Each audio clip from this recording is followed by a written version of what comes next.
I want to talk about animal will. And it's sort of related to, I think I'll make a video on my experiences watching how this debate faith room works, the supposed religious debate that goes on in Stickam, how that works, and you know, that's part of why I wanted to describe about animals and will.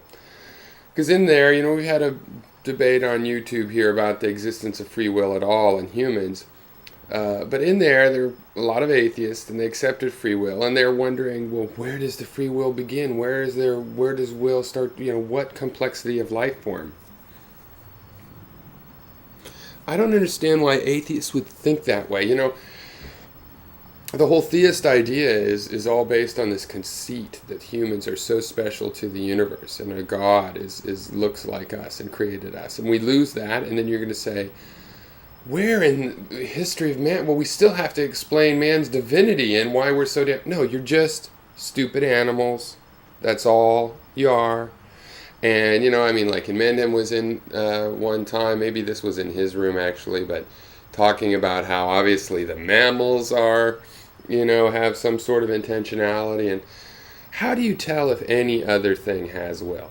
Subjectively we experience will, but how do you tell something else has will?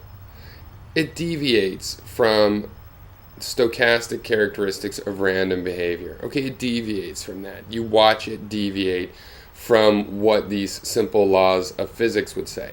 That is the phenomena of life. That is the phenomena of will. Okay? When you see this evidence of will, do you see it only in humans? No. Okay? You don't just see it in humans. You see it in all kinds of animals. And in the sense I've used before, that any philosopher that's professing his philosophy really has two philosophies. The one he's professing and the one you can deduce from his behavior. And with the case of other objects, other entities, be they living or dead, you can ascribe the same thing.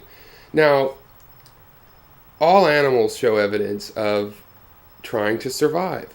In fact, all living things show evidence of that, okay? And there is no other behavior that you're going to see in other people that does any more than that in terms of demonstrating the existence of a will, okay? A rock does not show any conception of its own survival.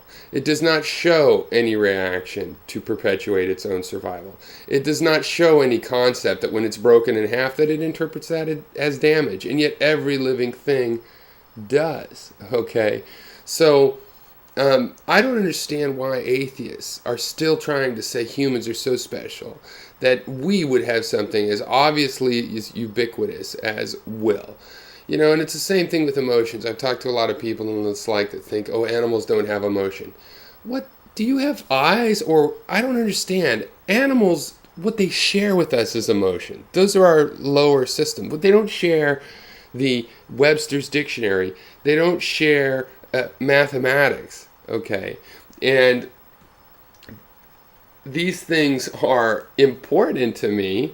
I'm proud to be a human, but it's not will. It's not emotion that animals lack, okay? These are things that they do have, okay?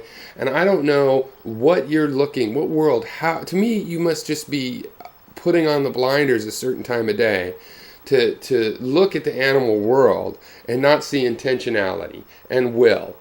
I don't understand the thinking at all. I mean, to me it seems common sense. It's easy for me. Yeah, I feel I'm more sophisticated in the mosquito, but that's why I can imagine mosquito's situation better, I presume, than a mosquito can imagine mine. It's not that the mosquito doesn't have a position.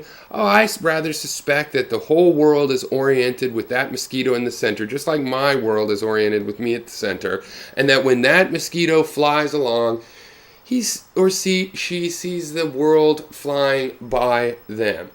And I assume that there's that kind of situation, and I think that makes a lot of sense. Why and what is your basis for thinking that human beings are so special? It's part of the same pattern of exceptionalism for humans. Listen, every animal is exceptional in some way. Okay, we're all exceptional in the ways that actually distinguish us as unique beings. But none of us is special in the sense that a god or some fundamental quality of life like willing is just for humans. I mean, that's just nonsense.